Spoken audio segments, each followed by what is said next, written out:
Okay, we're joined by Leroy Rosenior to continue our coverage of previewing Bristol City's trip to Wembley in the Johnstone Trophy on Sunday. Leroy, thanks for coming in. No, absolute pleasure, really good to see you. I just wondered, obviously City, they've not won a trophy of any description since 2003.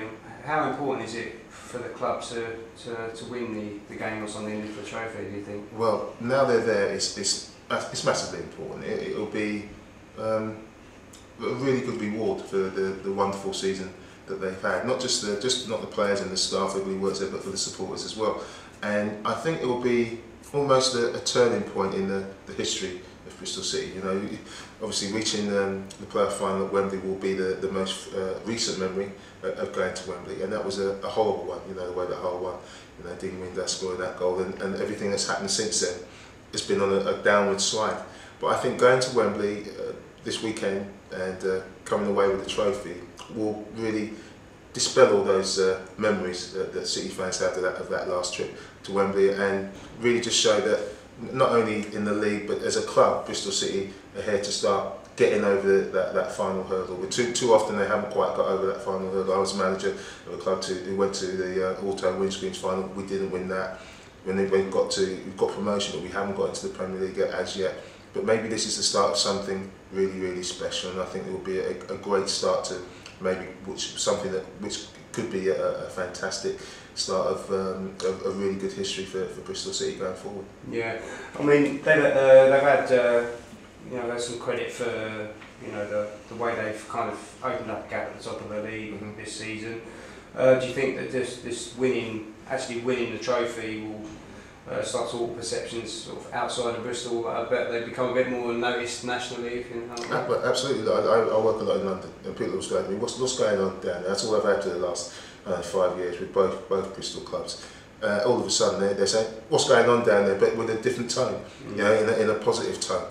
And I say, I'm really proud, obviously living in the Bristol area, just to say, look, not only things going well on the pitch, but they're going well off the pitch as well. There's a real ambition around the city of Bristol, which has been dictated and driven by Steve Lansdowne. And so, you know, sometimes you get these things just marry and they just move forward together. And I think that's what's starting to happen, especially at Bristol City, and obviously Bristol Rovers doing well in their league. The region's having a really good buoyant time, and when the region's having a buoyant time, there seems to be success seems to rub off on each other. So I think, as I said, I think it's a start of something big. I think it's the start of something that people in the West Country can be very, very proud of. And I do say the West Country because I say that Bristol City are the biggest club in this region by far. You know, you draw a two-hour radius around the region, and Bristol City are the biggest club. And I think that means it's got great potential, and that should be realised very soon.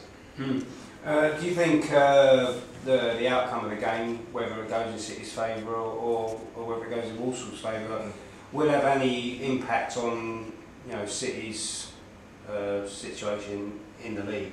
No, not at all. I think I've never seen a more focused group of players. You know, that in every single game they've played, they've been totally focused. Sometimes, on the very few occasions, it hasn't gone for them. It's had nothing to do with attitude. It might have been with maybe a couple of things have gone against them, the sending off, or they've been a little bit jaded. But in terms of attitude, I've never seen a group of players who've been more focused consistently over a very long season. Now, League One is a very long season, so the way they performed in the FA Cup was magnificent. The way they've performed in the Johnston's Paint Trophy has been even more magnificent. And even if win, lose or draw, I think the fans will be proud of the players because they know they've got a group of players who really care and who really want to do well, not just for themselves, but for the club as well. And that's been something that's lacking. I've sensed that players before, certainly in recent seasons, have done well for themselves and they've been quite happy with that. Had a very nice lifestyle and are quite happy living in the Bristol area because it's a wonderful area to live in. But I think this group of players that Steve has got together are more ambitious than those groups that have gone before, and I think that they've epitomised a real spirit in the Bristol area, and I think everybody is proud of them, and that will continue no matter what the result is. City are bookmakers' favourites to win the trophy, but Walsall, they're a good side, aren't they? And I think the last 3 games that the two teams have played in recent times, recent seasons, have there's been a goal in it either way, well, goal in it for City, and then there was a draw earlier this season. So it's Walsall could cause an upset. Yeah, Walsall have beaten some very good teams to get to the final. This thing about favourites at Wembley, obviously because of league form and league position, the bookies have got to obviously set their odds, but I think it goes out the window. It's a big pitch. You know, you need to. A side like Walsall who play like they do, it will suit them. They'll enjoy playing at Wembley. Bristol City will enjoy playing at Wembley as well. And so it'll be an open attacking game of football. And when teams go out to play an open attacking game of football, I think Bristol City will have more chance of winning the game because I think they've got better players. But if Walsall get their noses in front, then the odds will change very, very quickly. So, and also what comes into it is a mental fatigue as well. You know, I played at Wembley, played at the old Wembley. I've been to the old Wembley on numerous occasions, and you look at the players before the game. Are they bright? Are they fresh? You know, when they warm up, are they looking up into the crowd to try and spot where their family are, or are they focused on the game? That's going to play a major part in the outcome of the result. So, yeah, obviously in the bookies I see your favourites, but look, it's a 50-50 game, and Walsall will know that, City know that, and fingers crossed that they come out the right side of the result. Who do you think will be the key players Saturday? It's really difficult because the squad at Bristol City have done wonderfully well, really well. I think Aidan Flint at the back has been an absolute mountain. Hasn't had a lot of credits, but on a pitch like that, you need to defend well and organise defence well, and he'll certainly do that. I think up front, that's where the key areas are. Mark Little, the width, you know, whether it's Brian or Little who play in those wing back positions, because Wembley is such a big pitch that you know that there'll be space in those wide areas, so they're going to be massively important. But you know, the key is goals. It always has been and always will be. So whoever plays up there, whether it's Wilbraham or Agard or J. Emmanuel Thomas, I think they're going to be key. I think it's a pitch, if he's 100% fit, that Agard will love, because he's fit, he's strong, he's quick, and that will cause Walsall all sorts of problems. Obviously Wilbraham and J. Emmanuel Thomas have their own qualities, but I think the key man is going to be Aaron Wilbraham, 36 years old, totally experienced. The occasion won't faze him. He's been there, saw him play for Crystal Palace when they went up in the players very recently. He'll want to enjoy this, and you know, when you've got a player who's had the season that he's had, he's come back from injury, just as good as he was before injury. If I was a gambling man, that would be the man I would bet on to score the winning goal. I suppose you say about his age there. I mean, I suppose you start thinking that these occasions are going to be, you know, coming on less and less. You know, when you're in the twilight of your career, I suppose. Absolutely, they're going to be, and you learn to enjoy them, and he'll know that, you know, and he'll want to go away with a really good memory of the occasion. So, you know, at 36, look, the way he's playing, I'm not surprised he's played for a few years yet. Let's be honest, you know, because he surprised a lot of people, and it's funny because Aaron's recent career means that he's quite fresh, because he didn't play a lot of football at Palace. You know, I remember him at MK Dons and then going to Palace, and he was a bit part player at Palace, so he's been on the sidelines a lot. So look, I think he's got plenty left in the tank, but you know, getting to Wembley is a rare occasion, and I think he'll make the most of it. The other group of people who make the most of it will be the City fans. Right. I mean, 40,000 will be making the journey on Sunday.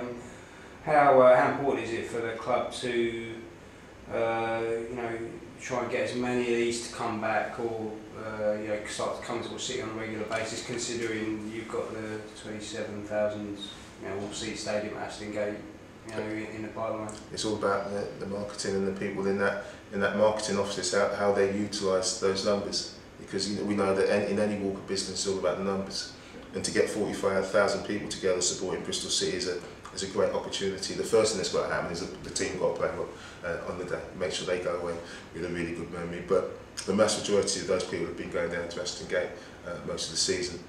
Look, it's not a year, 18 months ago I was speaking to Bristol City supporters saying, look, I'm not bothering going down Aston Gate anymore, I've had enough, I can't put up with it. And all of a sudden those same people's attitudes have turned around, and now we've got to keep them there. They've done all the hard work, is getting people back. and then the even harder work is keeping people there. And Wembley is just the start of some very good things for Bristol City. And you know, we want a big fan base. We want to be, you know, I look at Bristol City and having played in London, played for teams like West Ham and Charlton. Yeah, they're as big in Bristol City as a club, but you need the fan base, and the fan base is what determines how big a club you are. And I think for 27,000, Bristol City could easily get there. If they're doing well towards the top of the Championship, playing attractive football like Steve Cottrell is now, they could fill up Aston Gate, no doubt. And this could be the start of that. Yeah, obviously with the marketing and stuff is important, but the most important thing is what they're trying to, you know, sell on the pitch. You know, the pitches. And what would you say? How would you say Steve Cottrell? You know, how do you assess the job he's done in that regard since he took charge 15 months ago? Well, I think he's done a magnificent job. I always thought that Steve was the sort of the right person for the club and knows the area. Excuse me. Having come up against Steve when he was at Cheltenham and I was at Gloucester City, and the job he did there, they picked us to the Southern League title, and then he's gone on from strength to strength, had a wonderful career in management. And it's not just the way the team play, because I think that the way that City play, they can play anyway. They can mix it up, they can play football. So they're a delight to watch, but when you need to stand up and be counted, they can do that as well. But I think it's the atmosphere. Steve is, if you don't mind me saying, he's a very confident man. He's confident in what he does. He doesn't suffer fools gladly, and I think that's just what City needed. You know, Sean O'Driscoll before was a very good friend of mine. I know Sean very well, and Sean is a magnificent coach. Absolutely no doubt about that. And I say they're both magnificent coaches. But the character of Steve is what Bristol City needed as well as a magnificent coach, and that is kind of just